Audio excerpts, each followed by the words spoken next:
saya minta maaf kepada Pak Mokhtar karena saya mantu kurang ajar gitu loh. Jadi mantu nggak tahu diri. I'm serious, sincere. I think tanpa Mokhtar Yadi tidak akan ada Tahir. Betul, Pak. Tanpa Rosi Riyadi tidak akan ada Tahir. Betul. Ini tulus, bukan berpura-pura rendah hati.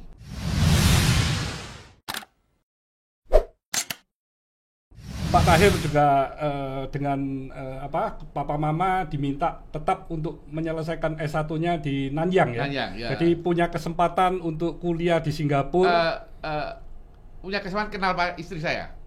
Oh. Ya. Ya. Jadi saya itu nggak ada orang yang mau. Jadi untuk istri saya mau. Jadi, kalau nggak ada istri sekarang saya mungkin masih jualan bakmi di toko apa itu?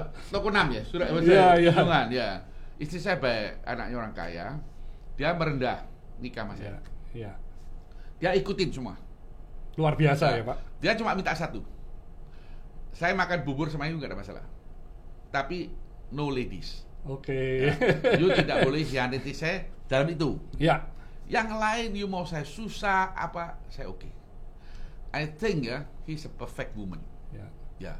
Wanita seorang malaikat ya. Malaikat ya, bagi saya harus Tahir, terima kasih sama Pak Mokhtar. Ya. Dia memperbolehkan. Jadi saya dijodohin Pak Hermanto. Ya. Bukan sama Pak Mukmin Ali. Pak Mukmin Ali. Ya. Makanya saya sama Pak Mukmin takut. Kalau ada Pak Mukmin kacau ya. Pak Mukmin yang jodohin. Tapi Pak Mukmin jeli juga ya bisa melihat Pak Tahir waktu di Nanyang University kok bisa milih seorang pemuda. Waktu itu orang yang bisa sekolah di Nanyang tidak banyak. Oh, oke. Ya, susah masuknya Nanyang. Seperti sekarang masuk Harvard gitu susah. Dulu orang Indonesia kan nggak tahu, paling ke Jerman gitu, yang nggak usah bayar punya, gratis, kamu kerja gratis ya. Tapi kalau ke Amerika belum, waktu saya tahun 60-an nggak ada orang Amerika, Inggris nggak ada, dulu cuma Jerman. Semua Jerman. Belajar di Gute sana, belajar dulu di Jerman, kerja 6 bulan baru sekolah. Betul. Tapi saya bisa sekolah dengan is a good school. Mungkin saya pikir flashback pertama ya pasti destiny lah, nasib ya. Kedua mungkin karena saya anak Nanyang gitu, dan kita satu kampung, ya Hinghua. Jadi saya dijodohin ya. Saya hoki. Tapi kisah Pak Tahir mendapatkan sosok mertua yang memang hebat luar biasa. Saya mendengar Pak Mokhtar bicara beberapa kali, termasuk 2 bulan yang lalu di Zoom bisa bicara 1 jam mengenai dia punya OVO ya. Jadi wah saya lihat ini hebat sekali usia 90 ya. 1000% setuju. Jadi Pak Tahir menjadi seorang menantu ya. Tidak mudah. Bapak diberi panggung yang bercahaya, betul. Tetapi sekaligus backstage yang gelap. Jadi saya melihat wah ini Pak Tahir ini benar-benar terangkat tapi juga tercambuk gitu ya Pak ya. Jadi begini, Pak Mokhtar punya prinsip. Punya prinsip. Menantu tidak boleh kerja di grup dia. Itu diutarakan 1 minggu setelah saya nikah. Ya Bapak ditanya kan, waktu itu Bapak ditanya mau dulu. Menjadi apa gitu. Dia ngomong dulu, dia bilang gitu. Tahir saya mau kasih tahu prinsip Papa itu mantu tidak boleh di dalam perusahaan. You have to fight. Dan honest to say Pak Mokhtar agak sedikit lebih refer kepada anak laki daripada anak perempuan. Mungkin itu karena kolot. It's nothing wrong, nothing wrong gitu. Sekarang modern nggak bisa. Anak perempuan kita digituin protes dia. Sekarang dia lulusan Amerika dia apa? Kita dituding-tuding gitu.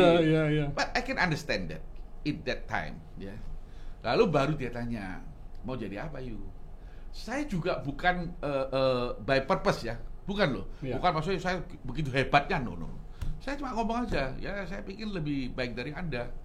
Itu dia kaget. Dia kaget, dia pikir ini anak muda agak sedikit ngaco nih, nggak tahu diri. I think so ya.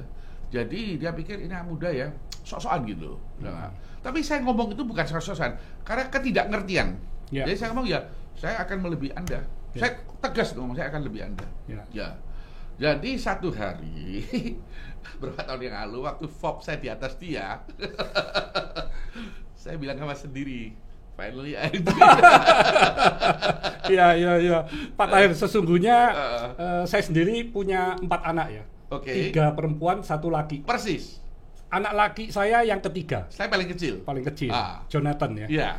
Jadi saya sebelum anak perempuan pertama, kedua, ketiga juga married, calon menantu saya panggil, saya tanya hal yang sama. Kamu besok mau jadi apa? Dia bilang apa? Yang pertama, dia pasti wah keren, dia mau masuk di dalam Fortune 500. Yang kedua, yaitu selang beberapa tahun ya, saya juga tanya pertanyaan yang sama. Dia ngomong, saya akan lebih sukses dari papa. Wah, keren. Iya betul. My question. Jadi saya welcome ya. Jadi anak perempuan saya, menantu saya, semua saya kasih panggung yang sama. Saya kasih kesempatan yang sama. Saya tidak membedakan anak laki dan perempuan. Paling penting menantu juga nggak saya bedakan. Paling penting mantunya sayang sama anak saya. Yes, setuju Pak. Kalau saya gampar. You mau jadi lebih kaya dari saya, I don't have problem. Dan itu pasti ya Pak Tahir ya. Menurut saya pasti. Siklus dunia bundar ini pasti yang di atas akan turun, yang di bawah akan naik. Jadi ini tidak bisa dihindarin sesungguhnya. You tahu satu mantu ya di Indonesia yang menjadi idola saya. Itu mantunya Sinarmas. Sayang 42 tahun udah meninggal. Itu mantu yang bagus. Dia ikut membesarkan Sinarmas. Namanya Rudi Meloa. Dia suaminya Sukmawati. Tapi levernya gagal. Ganti lever di Inggris 1 tahun gagal. He's very good son-in-law. Mantu yang luar biasa. Sebenarnya saya belajar dari dia. Tapi sekarang flashback ya. Saya ambil kesimpulan nih. Karena ini kan dengar banyak orang. Satu, saya minta maaf kepada Pak Mokhtar karena saya mantu kurang ajar. Gitu loh. Jadi mantu gak tahu diri. I'm serious, sincere. I think tanpa Mokhtar Riyadi tidak akan ada Tahir. Betul. Tanpa Rosi Riyadi tidak akan ada Tahir. Betul. Ini tulus, bukan berpura-pura rendah hati. Enggak, saya bukan orang yang rendah hati. Tapi saya adalah factual, fact finding, fakta hidup. Pak Mokhtar tidak kasih saya 1 sen, tetapi tanpa Pak Mokhtar tidak akan ada Tahir. Yang terpenting hidup itu dia kasih panggung. Tapi sebaliknya Pak, kalau bukan seorang Tahir, mungkin juga tidak akan Bapak ditempa demikian kerasnya, mungkin juga tidak akan bangkit loh Pak. Jadi ini ini memang satu two way Pak. Jadi nggak bisa karena Pak Mokhtar saja, tapi memang benar-benar seorang Tahir ini begitu ditempa demikian kerasnya, tapi bisa bangkit dan bangkitnya beberapa kali. Saya setuju karena Pak Mokhtar masih punya 2 mantu yang lain. Iya. Sekarang masih gitu-gitu aja. Jadi saya kira teorinya Pak Edwardo saya setuju. Iya Pak. Jadi memang saya melihat cerita Bapak itu hari yang kedua ya. Saya lihat waduh begitu perjuangan Bapak demikian kerasnya untuk membuktikan bahwa Bapak bisa menjadi seorang yang mandiri dan sukses ya. Itu memang suatu tantangan ya Pak ya, karena saya merenungkan bagaimana berkumpul di dalam keluarga tapi bicara tentang hal-hal tertentu terutama bisnis terus tidak diajak. Nah ini kan tertantang ya Pak ya. Menurut saya pasti tertantang. Bagaimana saya juga harus bisa sukses. Tapi itu justru menjadi sebuah hikmah bagi seorang Tahir bisa menjadi seperti saat ini ya Pak. Yang paling sulit ini gini Pak Hermanto, kan kita menjadi sandwiches ya. Di atas kita ada mertua, di sebelah kita ada istri. Bagaimana saya harus mainkan peranan begini? Saya hormat kepada mertua, tapi tidak ngemis kepada mertua. Saya harus bisa mengasihi istri saya dan istri saya harus bisa menghargai saya. It's very difficult. Kalau you sepenuhnya tergantung Pak Mokhtar, pasti istri kita tidak akan terlalu menghargai kita. Dia pikir lu kan karena bapak gua baru jadi hari ini. Tetapi kalau kita terlalu sombong, kita juga bisa mengurangi hormat kita kepada mertua. Jadi kita harus balance, menghormati orang tua, Pak Mokhtar, sayang kepada Pak Mokhtar. Demikian at the same time saya bisa dihormati istri saya. Saya bisa dihargai. Ini yang sulitnya. Betul, Pak. Bagaimana membalance? Karena istri realistik lah. Kalau you sepenuhnya tergantung papanya, dia susah hormat sama you. Tulus ya. Betul. Bukan karena istri itu baik apa nggak baik loh. It's normal. Lu ini minta, itu minta. Dia nggak bisa menghormati Anda. Tapi you mau dia hormati, tapi jangan mengurangi hormat kita kepada Pak Mokhtar. Itu yang balance yang sulit. Dan saya mampu untuk membalancekan. Setuju. Itu karena seorang Tahir dimulai dari keluarga yang benar-benar di bawah, ya, cobaannya demikian banyak sehingga Bapak merasa hal-hal begitu bisa dilalui gitu. Yeah. Jadi tidak semua orang memang sanggup ya. Dan saya lihat Bapak juga beberapa kali mengalami turning point ya. Tidak hanya satu kali, tapi beberapa kali. Yeah. Ujian demi ujian. Yeah. Jadi dalam 10 tahun ya Bapak lebih ya, mungkin lebih dari 10 tahun Bapak mengalami kegagalan demi kegagalan. Ya, terakhir gagal yang paling berat 97-98. Ya. Ya, itu gagal yang 88-89. Waktu itu saya dagang mobil bangkrut. Itu karena dari Indomobilnya yang menutup mencabut. Tapi blessing juga. Kalau saya tidak ditutup, mungkin saya sampai hari ini dagang mobil. Jual mobil, ya. Paling buka bengkel lah. Iya. Dan Bapak juga ada usaha lagi yang Ulford ya. Ulford itu furniture ya. Itu 80-an. Itu 80-an. Ya, setelah mobil Bapak switch. Duraflex ya. Setelah saya Duralex dulu ya. Saya kerja Duralex import. Setelah itu saya kerja mebel. Ya, baru masuk ke mobil. Dan di mebel itu Bapak juga ada kenangan yang tidak terlupakan ya. Bapak mencantumkan logo merah itu pun ini, juga Pak Hermanto ini begini ya. Nanti rekam, ulangi ya. Nanti keluarga istri saya enggak, karena saya merasa wow, ini ipar Bapak juga very strong gitu ya. Sangat keras sekali terhadap seorang Tahir gitu menurut saya. Kecewanya. Waktu pembukaan datang semuanya happy ya, gitu loh. Iya. Jadi setahun atau 2 tahun kemudian stafnya Lipo sekarang udah meninggal, namanya Roy Tirtaji, staf hebat lah. Tangan kanan. Dia kasih tahu saya tidak boleh dipakai. Ya. Pertimbangannya simple bahwa logo itu mau dipakai di bagian bidang finance. Yes. Oke, saya copot. Dan waktu saya copot, saya tidak mau cat kembali. Ya. Saya biarkan bekasnya. Ya. Itu supaya mengingatkan gitu. Ya, you have to work harder. Jadi Pak Tahir ini banyak sekali penderitaan demi penderitaan atau cobaan demi cobaan yang Bapak anggap itu sebagai cambuk untuk Bapak mencapai suksesan. Yes. Jadi itu memang luar biasa. Tidak mudah Pak orang seperti itu ya. Memang nggak tahu 1 per miliar berapa miliar. Jadi saya membaca ini sangat asik Pak. Sampai istri saya ini bingung. Loh kamu itu kok baca buku terus? Waduh, buku kedua kita udah keluar ya. Gitu. Ada ya Pak ya? I'm proud to be Indonesian. Saya malah usul Bapak untuk selanjutnya ini saya memang usul gimana sih Bapak sekarang sudah menjadi tokoh yang luar biasa ya. I'm proud to be Indonesian itu yang kasih selamat lebih hebat lagi.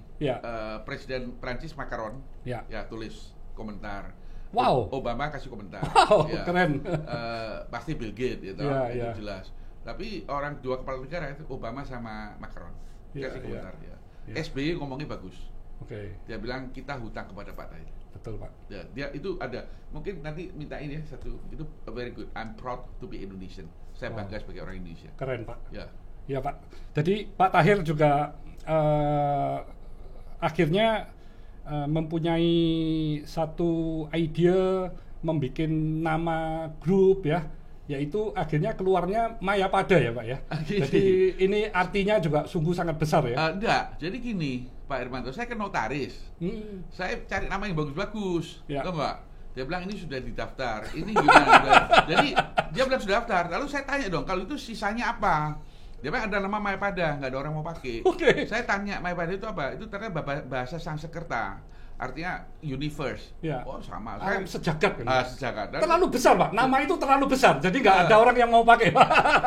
Nggak berani. Nggak populer. Nggak berani pakai Pak. Jadi orang kan cari Buana, universal, global gitu. Jadi nggak ada orang pakai. Jadi semua sudah dihabisin orang. Dan saya notaris, kalau itu sih saya apa? Dia bilang ada nama juga bodoh-bodoh lah. Oke gitu aja. Iya. Jadi sebetulnya Pak, kalau kita pakai tukang ramal ya, datang ngeramal rumah kita, tukang ramal itu nggak bisa Pak rubah nasib. Yang rubah nasib nanti orang yang tinggal di dalamnya Pak. Ya. Jadi orang tinggal di dalam, kalau dia orang yang bagus, Pak, dia merubah nasib Pak. Betul Pak. Setuju lah Pak. Jadi bukan tukang ramal yang rubah nasib kita. Diri Pak. Kita sendiri lah Pak yang bisa merubah ya Pak ya. Betul. Jadi asal punya kemauan, punya satu keinginan yang kuat, itu cuma tinggal tunggu waktu aja. mau nggak menjalani prosesnya kan. Jadi Mayapada sungguh sangat luar biasa. Pada tahun 90-an sudah bisa mendapatkan izin untuk bank ya waktu itu ya. Saya dibantu oleh waktu itu Menteri Muda Keuangan namanya Nasruddin. Sekarang udah almarhum. Satu lagi Dirjen Perdagangan Kumal Jamil.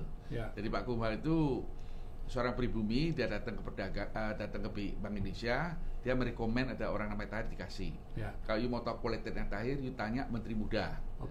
Nasruddin Sumintapura. Terakhir mereka dua-dua jadi komisaris. Nasruddin sudah meninggal. Dan dari tahun 90 itu cahaya dari Pak Tahir ini terus bercahaya ya.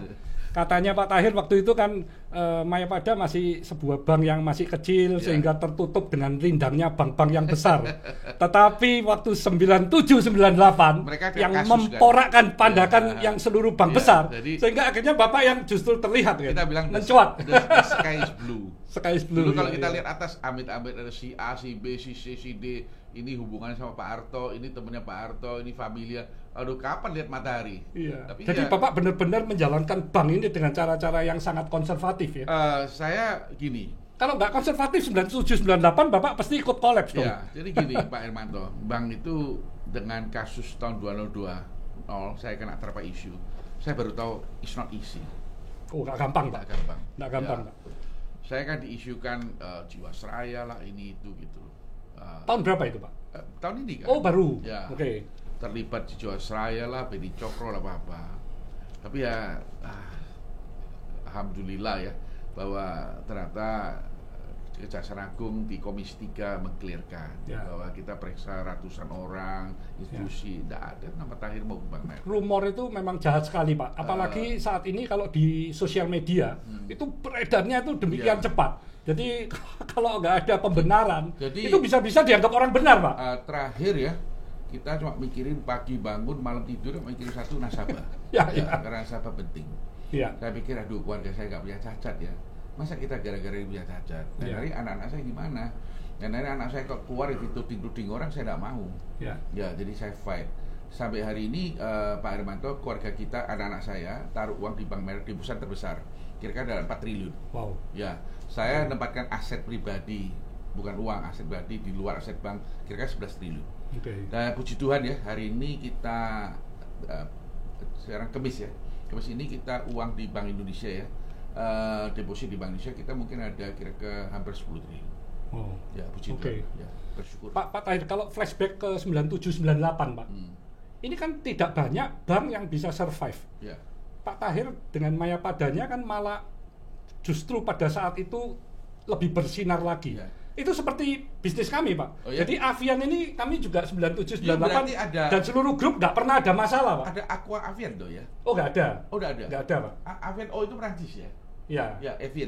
Jadi Avian kami pada saat 98-99 itu malah kami yang terus meningkatnya itu lebih cepat lagi. Karena saingannya banyak bermasalah.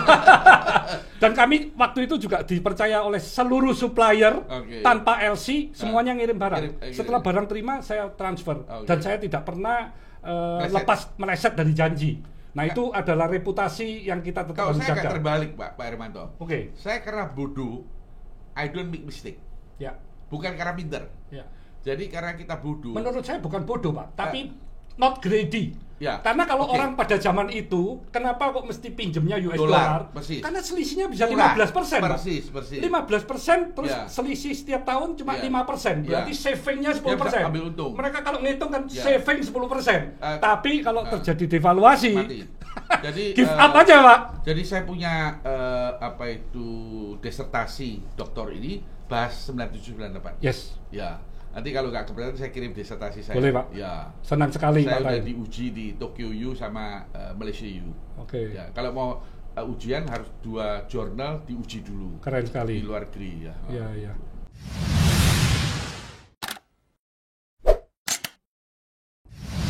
Dengan kasus pandemik ini yang tidak pernah dialami oleh manusia sebelumnya, termasuk resesi tahun 1920-an, perang dunia pertama, kedua, adalah lockdown. Ini tidak pernah terjadi. Tidak pernah. Jadi kita kaget kalau ada lockdown. Ini tidak pernah terjadi. Jadi apa yang terjadi nanti ini setelah keluar COVID, sudah keluar vaksinnya atau pengobatannya, kita akan mengarah ke dua ekstrim. Satu, berapa puluh tahun ini kita mengemphasize mengenai globalisasi. Justru ini akan mundur. Globalisasi akan menjadi deglobalisasi. Ya. Karena negara-negara sekarang mulai mikirin diri sendiri. Ya. Karena lockdown ya, saya harus mikirin bangsa saya, masyarakat saya, negara saya.